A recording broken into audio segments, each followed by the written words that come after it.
Hello and welcome to my channel. Today we're going to be doing a drawing of a bird in ink and watercolour, also known as ink and wash. It's a great way for beginners to start with the watercolour paintings, because when you do a nice drawing in ink, you've got the foundations there, and then you can just enjoy putting the paint on, and you've already got your lines there to work to, so the painting with the watercolour becomes much easier. So it's quite daunting drawing in ink in case you make mistakes. So as you can see, what we do first is do a pencil sketch to make sure we've got the proportions all right before we put the ink on. So the picture itself, the photograph of the little bird, I found on Pixabay, and I'll put the link below in the description to that. So a lovely picture of this little bird in a cherry tree. I'm not sure what type of bird it is. If you know, if you want to put that in the comments below. I've no idea what type it is, to be honest with you. So I do a very quick sketch in pencil with not too much detail. I've actually speeded up the drawing of the bird, but I'm doing the painting in real time, so I've not sped up the painting process. So I'm using a very fine pen to draw on top of the pencil lines, but don't forget, when you start doing your drawing in pen, if some of those pencil lines are wrong, then correct them. Don't be set in stone to what you've already drawn, because the good thing about doing it in pencil first and then in ink is when you look at something for the second time, you see more, you observe more, so you may think, oh, actually that line's a little bit wrong, I'm going to correct that. So I'm using a very fine pen because obviously a bird is very delicate.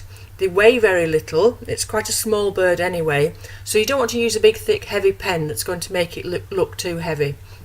So it's actually an extra small pen. It's one of the Faber-Castell Pitt pens, and it's the extra small, so it's the smallest one I've got.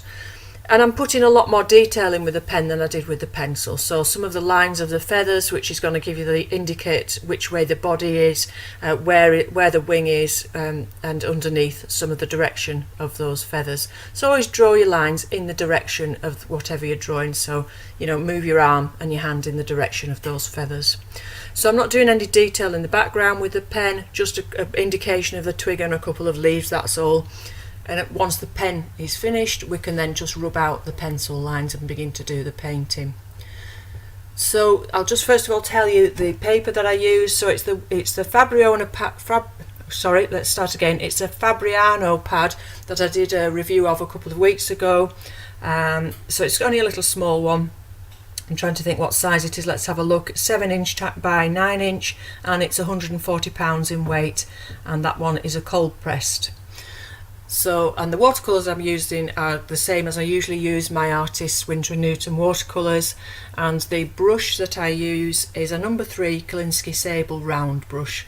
I do use other brushes as well, but that's the one that I do the most of the detail on the bird with. Then as we come to the end, after I've done the watercolour, I use some pencils on the top, and those are just the Derwent Studio coloured pencils. So they're not the water soluble ones, they're just ordinary coloured pencils. So it's sort of done in stages. So first stage, a quick pencil drawing.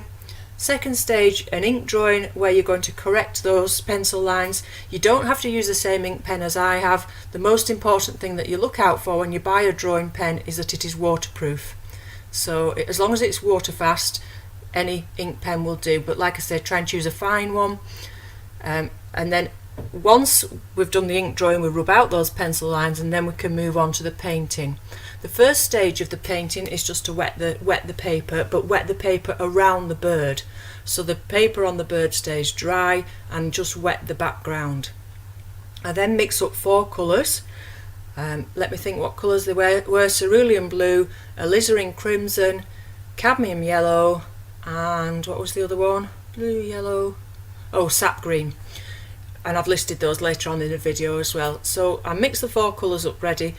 Once that paper is damp around the bird, leaving the bird dry, I just drop those colours in quite randomly and quite delicately, leaving some of the white paper as well, putting that little chink of sky above the bird. You can see that on the photograph, and then I allow that to completely dry before I do anything else. So that was the first stage of painting. Onto wet paper, drop the colours in, let them merge on the paper, and then leave it to completely dry. The second stage was to do the foliage and the flowers. Now I did them very loosely and quite abstractly. You might like to do them in more detail, but I wanted to save the detail for the bird himself or herself, whichever way it is. So I actually again, once it was dry, I used the same colours. I made them a little bit thicker at times, but I used the same 4 colours on top just to do some very abstract shapes of petals and leaves. Then allowed all that to dry before we went on to paint the bird. The bird was painted wet onto dry, so straight onto the dry paper, and then but I allowed some of the colours to merge on the paper. You'll see some of the blues I let on the wings and things, I let them merge together. They weren't necessarily dry when I applied them, and then just kept applying those same colours. The only extra colour I used was later on when I wanted some more darks under the wing and around the eye. I added to that cerulean blue, I added some cobalt blue and a touch of burnt umber, I think it was, just to make it darker. So that was the darkest colour, was cobalt blue, cerulean blue and burnt umber mixed to make it quite nice and dark. And apart from that, the rest of the shadows were sort of made with the crayons at the end. So once I'd finished with the painting, and like I said, did that using quite a small brush, it's a number 3 with a nice point on it. Once I'd finished the painting, again allowed it to dry, and then I used the pencils.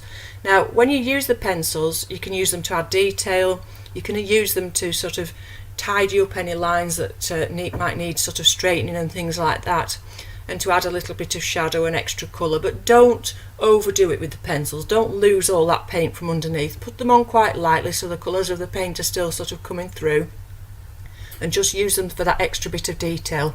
You'll notice I also used a white pencil just to get some highlight back as well, and then at the end I think I had a brown one that I put some more shadow on the little twig at the bottom there, and I put a lot more shadow underneath the wing because of course the bird's going to be casting shadow on the underside of the bird itself, so that needs to be quite dark. So that was mainly what I used the pencils for.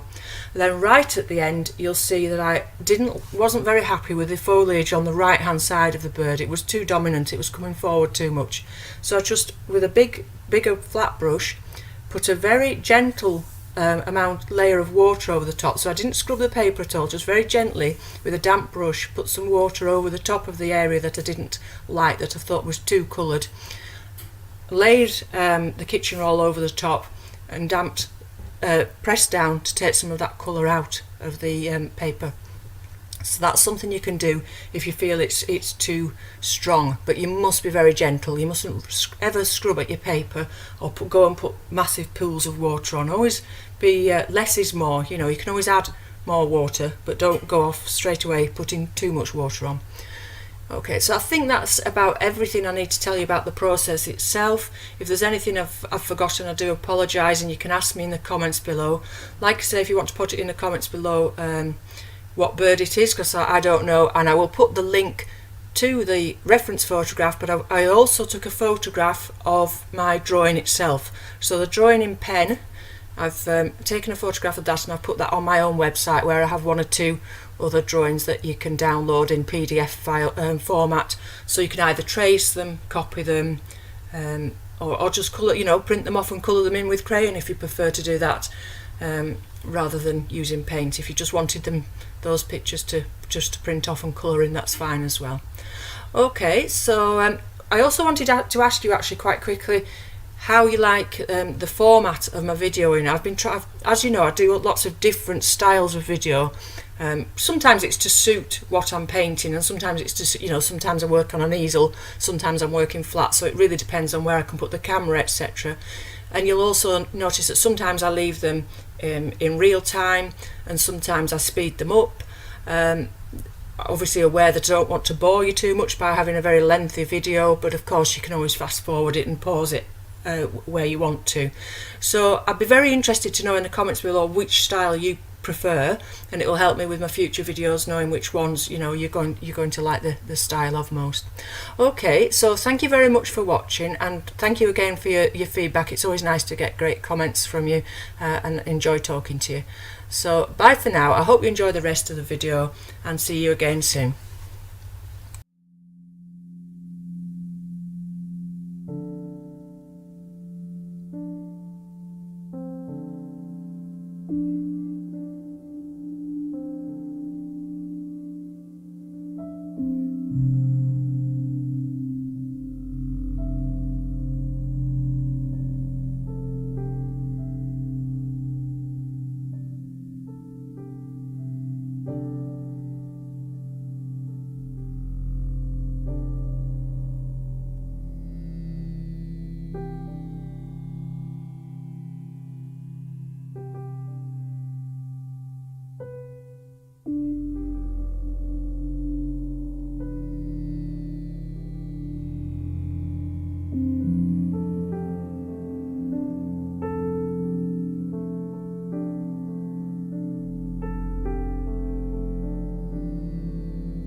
you.